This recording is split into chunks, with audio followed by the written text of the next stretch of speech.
Bienvenidos to the Paseo podcast. I am your host, Joshua Smyser-DeLeon. If you're joining us for the first time, welcome. If you're not, welcome back. It has been a great time for me and my annual summer break from podcasting and social media.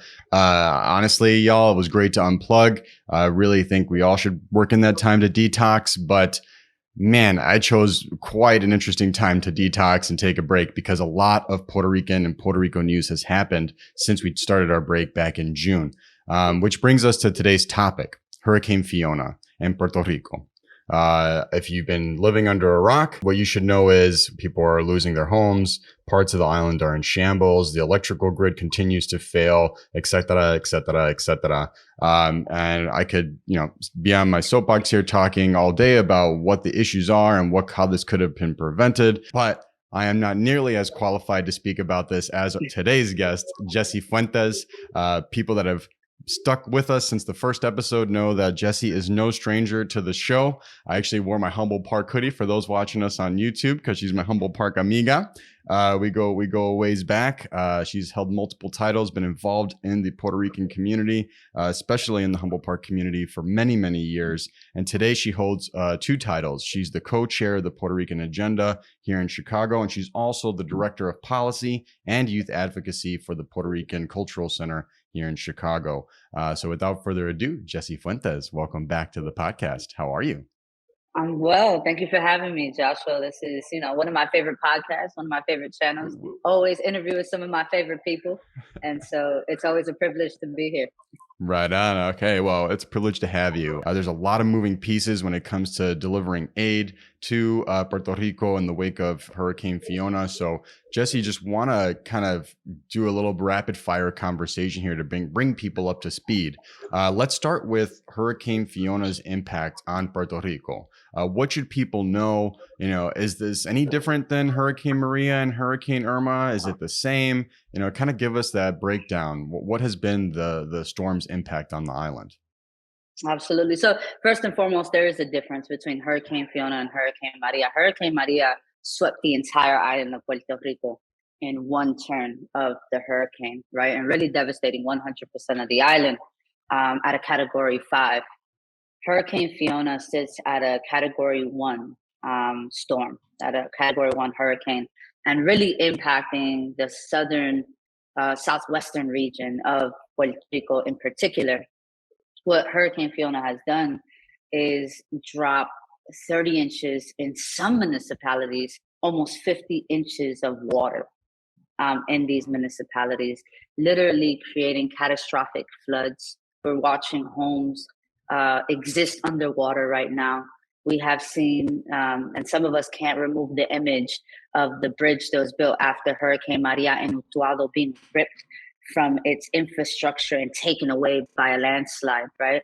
That is what we are experiencing in Puerto Rico. We have had the privilege of having President Biden declare Puerto Rico a state of emergency immediately.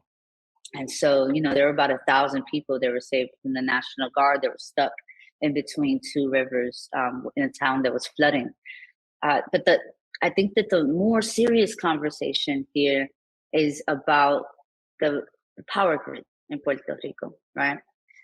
Here we gave hundreds of millions of dollars to a private company out of Canada to build a power structure, an infrastructure of energy after Hurricane Maria and a Category 1 storm left 100% of Puerto Rico without power, right? In some cases, right, some people feel like this may be worse than Maria. Because how can a Category 1 leave 100% of the island in the dark? In the dark, right? We have to understand the psychological trauma that comes with, once again, having to exist in the dark.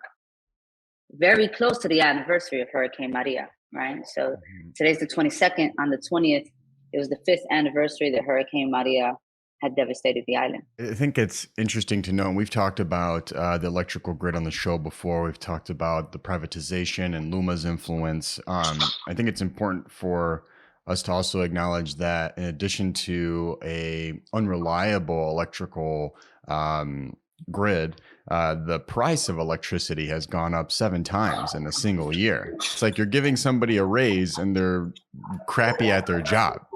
And I found, Jessie, when watching the news and when the privatization of Puerto Rico's electrical grid is brought up, it's brought up with little context as to how it was privatized. I think a lot of people think that Puerto Ricans wanted to privatize their electrical grid, but that totally ignores the influence of the United States, La Junta, and basically the squeezing of trying to get as much juice from a rock as you can, the rock being La Isla. And I think it's interesting that when Hurricane Maria hit, everybody was really getting on the Trump administration. And I mean, he was awful, and held up aid. I mean, there's no question. But now that was a category 5 with Hurricane Maria. You mentioned it, Fiona's a category 1. And the devastation that comes from a category 1 shows that it's more than just one presidential administration. There's a systemic issue here that's not being addressed. Absolutely. Hola, Joshua Smyser-DeLeon here, founder and host of the Paseo podcast. Thanks for listening to the show, where we highlight stories by, from, and about the Puerto Rican community, from La Isla to the diaspora. If you want to help us share the diverse and vibrant stories that make up the Puerto Rican communities here on Paseo, Boricua, and Chicago, and around the world, subscribe to our podcast on Apple Podcasts or wherever you stream your podcasts. Subscribing helps more people find the show and will help you make sure you never miss an episode. Leaving a 5-star rating and showing some love in the comments helps too.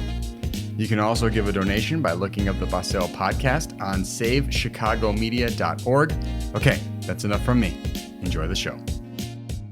In your conversations with people on the island, people in the Puerto Rican community, is there anything that you're hearing in terms of like aid? Like what are some of the things that people really want? I mean, without electricity, those pumps aren't working to filter out the water. So you get where I'm going. So is it like the big need is clean water? Like what are you hearing from people as what is the greatest need from an aid standpoint?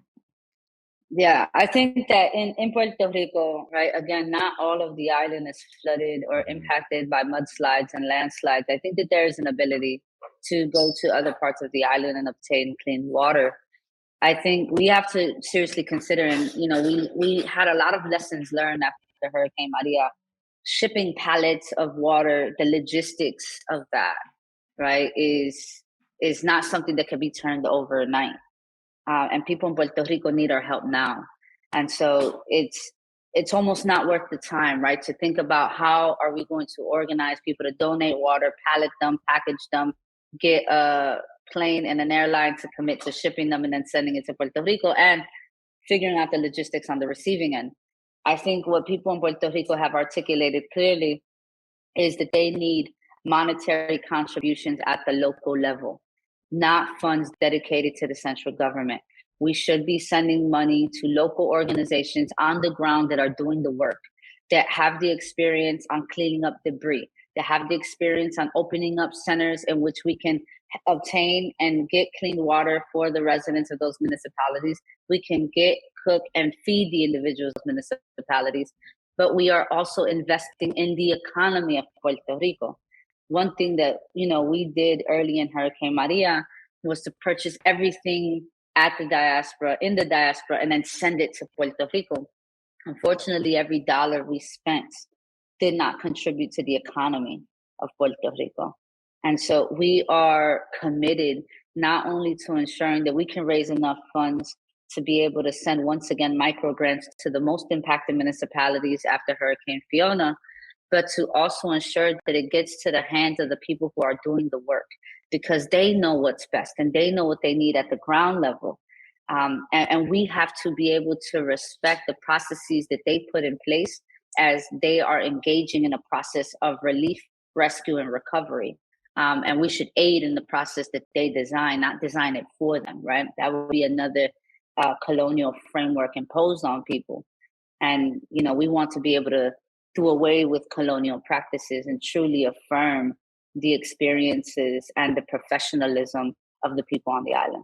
I'll be honest, like as soon as Fiona hit La Isla, Everybody in my network that were Puerto Rican, not Puerto Rican, sending me text messages, phone calls. Yeah. Hey, how can we help? How can we help? How can we help? And then I found myself like in a mad dash to figure out like, okay, this is reliable. This is not reliable. I came across this one foundation. I try to do as much research as I can before recommending something to someone. And I came across this one foundation called Integro Foundation. It's founded by Brock Pierce, cryptocurrency billionaire, trying to gentrify the island, buying up all types of real estate. So don't give to organizations like that. So you might come people like there's sure people listening, you might come across this stuff. So you do your research. There are really good organizations in the different municipalities that are doing work like Jessie's saying. And we have people in the diaspora trying to do what we can to support residents of Puerto Rico. Which brings me to one of my last questions, Jessie. The 3 R's campaign. I had started this question asking how can people help? We talked about the importance of research. Now let's talk about action.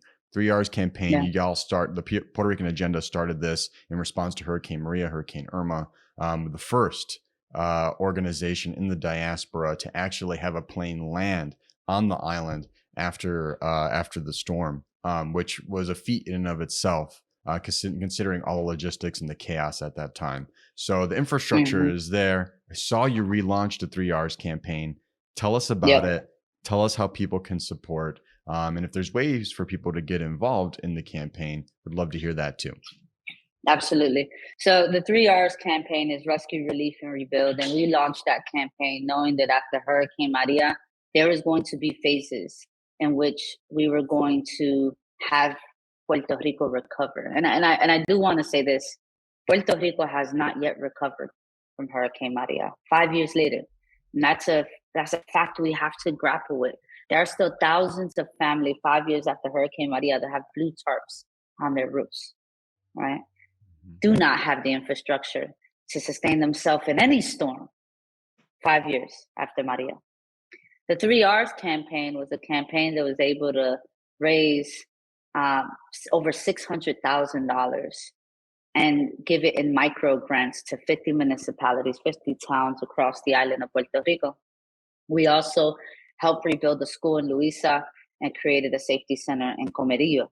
And so the 3 R's campaign has the infrastructure to be able to get money in and get money out really quick. We're not a foundation that's creating a comprehensive process and asking people to write, 30, 40 page proposals to get a micro grant, because the people of Puerto Rico don't have time to write 30 to 40 pages. They're boots on the ground trying to get the work done and feeding their families. And so we have, over the last 5 years, after Hurricane Maria and after the earthquakes, built very meaningful relationships with local institutions, small nonprofit agencies, families, small businesses, and local elected officials to ensure that we have the communication lines to be able to get the money in and get the money out. And that's our motto, right? 3 R's campaign is super simple. We want to be able to ensure that we can help in the recovery of Puerto Rico. And so here are the ways to help, right? You can go to our website, PuertoRicanChicago.org, and you can donate. Or you can go to our Facebook page and find the PayPal button easily and donate. If you don't have the means to donate, you can host a fundraiser in which we can raise the money and take that money and donate. If you don't have the money to donate, you can give the feedback of where you believe the most impacted family, organization, town, or barrio is at, in which we can dedicate resources to. You can attend Puerto Rican Agenda meetings and be a part of the strategy plan in terms of how we disperse money. There are so many ways to help outside of donating. And I also want folks to know there is no dollar that is short enough, right? Every dollar counts. Every penny counts. You have $1 to donate, donate the dollar. You have $5 to donate, donate the $5. If we can triple or quadruple our efforts, we will raise enough money. I believe that we will raise enough money to truly be a part of the recovery process. So Jessie, last question I had for you, and appreciate you giving us that whole breakdown on how to support. What are you most hopeful for Puerto Rico in the coming months, in the coming year? I mean, not to say a wand can be waved and all of the issues impacting the island are solved, but what are you most hopeful for going into these next few months, this next year? Yeah, I think in the immediate context, I hope that the diaspora can continue to be a place that truly is a part of the recovery of Puerto Rico, and I think the diaspora showed so much after Hurricane Maria. Right, while some of us don't live on the island, that pedacito of patria holds deep in our heart while we are here in the diaspora, and so we will continue to do everything we can to support Puerto Rico. I also hope that the Biden administration, outside of immediately establishing that Puerto Rico was in a state of emergency and actually giving Puerto Rico, some of the recovery that they deserve, I want the Biden administration to release the money that's in the U.S. Treasury that should have gone to Puerto Rico after Hurricane Maria. There's still money in that U.S. Treasury that Puerto Rico deserves, and it should be released immediately. Can I I interrupt also you? hope Can I that, interrupt you real yep, quick, Jesse? Because I think you bring up a good point. Can you share if has the Biden administration said why they haven't released those funds yet? Because it's been, I mean, we're no. going on 2 years of his administration. Yeah, no, No there hasn't been clarity. a reason of why we haven't. No, Okay. but yeah, Interesting. a good point, Joshua. We should receive clarity of why it's still sitting in the U.S. Treasury, and then it should be released immediately. Yeah. But there should also be more recovery dollars dedicated to Puerto Rico just for Fiona, right? We should not take the money that's currently in the U.S. Treasury and say this is for Fiona. No, Puerto Rico has deserved that money since Hurricane Maria, and that should just be dedicated to the recovery post Hurricane Maria. We should be ensuring that we find more money from the richest country in the world to ensure that Puerto Rico has the infrastructure that it deserves, right? That's one. Two, we need to hold Luma accountable. We must demand transparency. I want to know where those hundreds of millions of dollars have gone in terms of building a power grid. I want to know for every resident in Puerto Rico that has had their light bill quadrupled, what are they paying for? We should demand accountability and we should demand transparency. And last but not least, that colonial rule in Puerto Rico must end. It's enough. People in Puerto Rico are exhausted. They are tired of being treated as second-class citizens, of not having the ability to be self-determined, of going through tragedies over and over again and not getting the aid they deserve. We did it for Texas. We do it for Florida. We do it for every state across this country, but when it comes to Puerto Rico, they come second and last, always. And that has everything to do with the colonial relationship that Puerto Rico has to the United States. And so for every person, elections are coming up, right? Our general elections are coming up. For every person that's seeking a congressional seat and a Senate seat, Puerto Rico can no longer come last in their political agendas, right? We really need to begin having a conversation around how do we put Puerto Rico in a process of self-determination, allow Puerto Ricans on the island to make informed decisions on what their status will be, and how we truly create a process of decolonization for Puerto Ricans on the island and Puerto Ricans in the diaspora. So without decolonization, I don't see the path forward for Puerto Rico. Yeah, it's sad to think about. We could live in an era in our lifetime, in you and I's lifetime, where the majority of people living on La Isla are not Puerto Ricans. And global gentrification. Global gentrification, taking over the world, literally. It really is a shame, and the people of Puerto Rico deserve more. I'm going to keep a close eye on this story. I'm really happy that you are co-chair of the PR agenda, and you guys are you all are organizing. I'm sure the different municipalities you're working with really appreciate the help, especially help from the diaspora. We're a family, even though we're not on the island. We still have that patria. Before we officially wrap up, can you share with people listening how they can stay up to date with you, the Puerto Rican agenda, the Cultural Center, the 3 R's campaign? How can people keep up with everything you're doing? Absolutely. Well, we are committed to making sure that our website is up to date and the content is there. We also want to be extremely transparent around how much money we're raising and how much money we're sending out. The Puerto Rican Agenda has had a history of being honest and transparent about our funds. I also want to add 100% of the money that is donated goes to aid. We do not take a penny for any administrative costs. We don't buy a plane ticket. We don't book a hotel. Nothing. Anytime we go to Puerto Rico to take these micro grants, that comes out of our own pockets, never from donations. And so, keep up with our Facebook page, keep up with our website. But I also invite folks who live in Chicago, even if you want to drive into Chicago, the Puerto Rican Agenda meets every first Saturday of the month at 9:00 in the morning inside of Roberto Clemente Community Academy. And that is an open forum for all folks that want to be a part of the self-determination of Puerto Rico and Puerto Ricans across the diaspora. All right. That's our show for today. Co-chair of the PR Agenda, Director of Policy and Youth Advocacy for the Puerto Rican Cultural Center, Jessie Fuentes. Thank you again for coming on the Paseo podcast. Thank you.